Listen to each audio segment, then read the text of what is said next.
Tell you.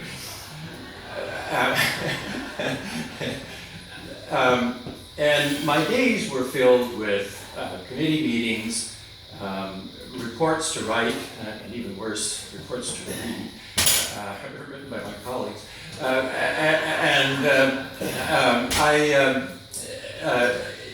I was basically trying to solve problems of other people that could not be solved. During that time, isn't it the case that our alumni who have begun their education at St. FX would really like to continue it? And wouldn't it be good to appeal to them about something other than social events and football?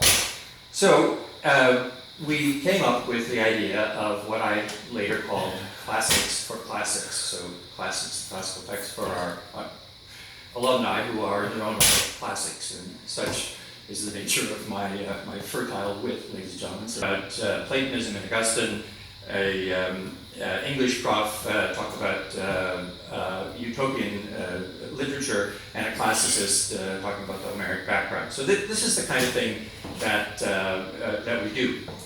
And this has been just an amazing formula for success. We started it, as I say, 4 years ago, 5 years ago. This will be our fifth year. And the first year, there were 30 who came, rather curious and timid about this.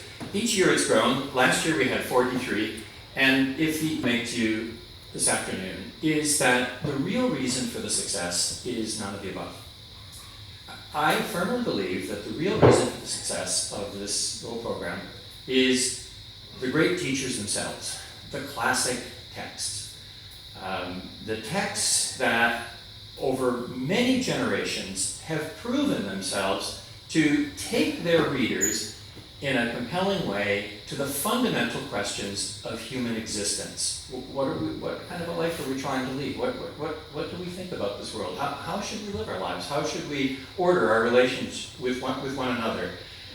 These basic questions in the hands of master teachers, are inherently attractive, and our alumni, like our students, but I think in not too far to go from this hedonism, this philosophy of pleasure as the basis of human motivation, to the utilitarianism of John Stuart Mill. So again, a very modern connection. And there's a psychology that I think in many ways would strike us as very modern, because human behavior and human emotions are explained as a combination of inherited tendencies and environmental stimulus with the addition of a sort of compatibilist notion of a kind of will.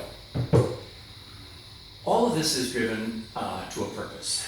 And the purpose for Lucretius is that we live in a fundamentally secular world. And this means two things. On one hand, there is no intelligence, there is no ordering purpose, the gods have nothing to do with us, no concern.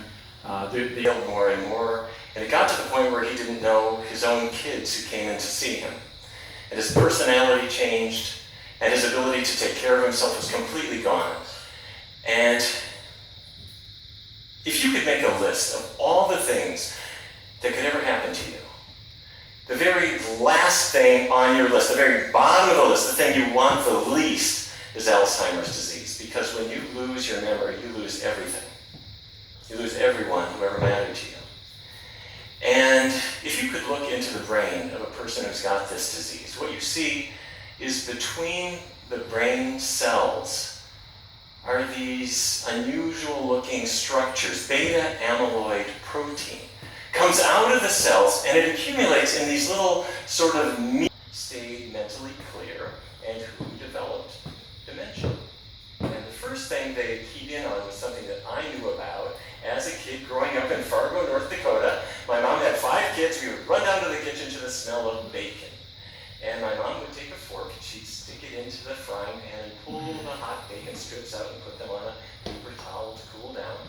And when all the bacon was done, people ate relatively little fat. Some people ate a fair amount. And then they looked at whose memory started to fail. And they found exactly the same pattern. In other words, it's not just will I get Alzheimer's disease, but will I just have old age memory problems? Well, what about that gene, that ApoE epsilon 4 allele sword? You need a little bit, but if you have too much, it becomes toxic.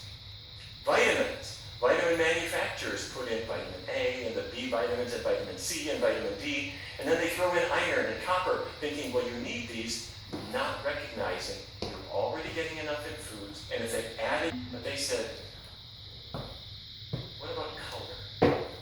Look at blueberries and grapes. That color that they have is dramatic, and the colors of blueberries aren't just there to make them pretty. Those are called anthocyanins.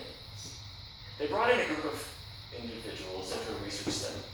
Average age, 78, and everyone was already having memory problems and vegetables, and those should be the staple.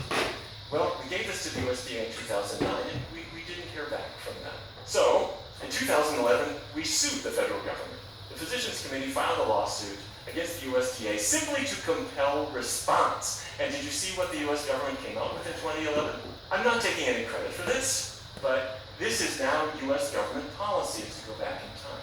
And I want to sit down with my dad, and I want to say, I found out something great. We can change our diet. We don't really need that cheese and that bacon stuff. There's plenty of healthy things that we can eat. Let's bring in the colorful vegetables and fruits. Let's make them part of our everyday fare. Let's lace up our sneakers. Let's exercise together.